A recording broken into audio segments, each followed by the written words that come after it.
Thokozani bogogo nomkhulu. Kuseyuyena uGogo Bathini Mbatha. Ngilana ngi-live eMumbai in India.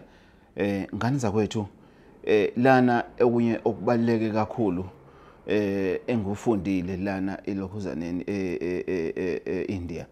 Udaba lokuthi wenze njani mawushonelwe. Ushonelwe intombi noma ushonelwe yisoka. Siyakubona lokho kunye kwabashadile. Sike sakhuluma ngakho sazophinda sikhulume ngakho uma isikhathi masiloko sihamba. Kodwa uma ushonelwe intombi noma ushonelwe yisoka noma unomkhokha wokushonela izintombi noma unomkhokha pattern yokushonela amasoka, wenze njani ngane zakwethu? 1, uma ushonelwe yisoka awugezwa kubo kasoka. Ungakwenzi lokho. He was your boyfriend, not your husband. They don't have a right to touch you and say you must come for a cleansing ceremony and everything. You can't do that. You can't. It is not cultural to do that. It is wrong. Awukwazi ukuyokuba kantombi ngoba intombi yakho ishonile bese girlfriend yakhe bekratana li matshidiso matshidiso tlhokafetse ke kopa le ntlhape le nna ke kutlile ba re ke la le moya maybe ke kopa le ntlhape because of matshidiso ene le girlfriend yakhe and everything. But le wena watsho matshidiso le girlfriend ya hao matshidiso asimusadi wa hao bathini inesimonna wa hao. So why do you want to gore o lo tlhapiwa ha o matshidiso? Why ha o matshidiso ba batla re ba o tlhape? Why wena tshwantse ba tlhape motho wa hao ntho tse jwang? So today ke kopa hore sikhuluma ngalento lena sikhumbule ukuthi wonke umuntu unengilosi ehamba naye. So because of lo muntu lona bekuyintombi, you just had a love relationship. There were no strings attached. There was no marriage. There was nothing. Even if there were plans for you guys to get married, but the bottom line would, by the time one partner died, you were not married. That is the bottom line, guys. You cannot run away from that fact. You were not married. So meaning what has to happen is at your home, they don't even have to perform a ritual. They don't have to perform a ritual. Let's say you are a man and you die, and your girlfriend's family decides to do a certain ritual for that girlfriend. No, they don't have to, because what is it that they are cleaning? Because basically, traditionally, they don't know you.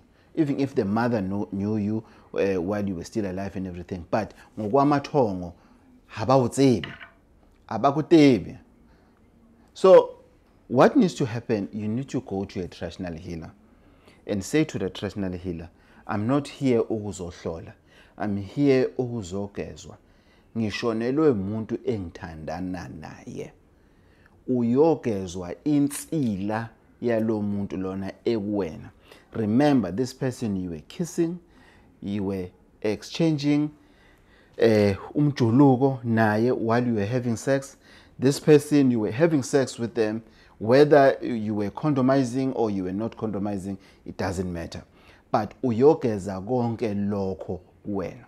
Secondly, what you want to do to this person, ukuthi this thing, that the traditional healer must stop this thing, ukuthi ibe umkhokha. It mustn't be a pattern. I have people that are calling me to say, yazi wekoko make ngathi nje na ngiyalobola, make ngathi nje ngiyayimisela ntombazane yeshona, yazi wekoko boyfriend mina ihlale kimi, make ngathi nje ngiyayimisela ngeboyfriend wekoko boyfriend ami yashona. That is sad, guys. It's sad. It's a reality that we need to face. There's nothing we can do about it. It's very sad. So I've learned how to really do it. I can confess now, ukuthi to those that have done it before, yokushonelwa and everything, if there's anyone that have done that process, yokushonelwa boyfriend or a girlfriend, ugezwa lokho in, please come back. Please come back for free. Ngizogeza futhi, because now I've got a new way and a very active way of dealing with this thing instantly, because Before, I used to do it in a general term, Ukushonelwa, and it's different. Now I've learned ukuthi no, you can't deal with it in a general form. Yokuthi umuntu unethunzi lemnyama lomuntu ushonile. You need to go deeper. Kunembiza yakhona ezoba khona, kunesiwasho sakhona, isiwasho sikhona already. Ama labels akhona sibiza ukuthi umfelwa. Isiwasho sakhona KwaNjidi Herbals sikhiqizwe mina uGogo Bathini Mbatha direct. Siyatholakala number 12 Union Street Empangeni. Isiwasho sikhona ngasenze isiwasho. But I've never thought of it as deep as I've learned about it when I was here. When I'm here actually, because I'm still here in Mumbai, in India. So ngane zakwethu, I'm coming back. Please, if you know ukuthi mina ngeke ngayo Gogo Bathini wathi uyongeza ukuthi ngashonela ama girlfriend or ngashonela ama boyfriend or lokho, please come back, ngizokusiza for absolutely free. Don't take chances. Ngiyawazi amahlandla mina ngeke ngirobheke. Uyabona imbokodo zami zamehlo ezingakanani, ayaskena lamehlo. So please come back to Locksmith, ngizokusiza ngane zakwethu for absolutely free.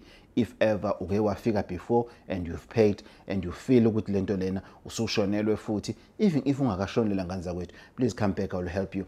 It is very crucial, it is very important ukuthi lezi zinto masizenza traditional healers sizenze zenzakala ngoba sisuke sivala umkhokha lapho kufanele ukhiye ozokhiya.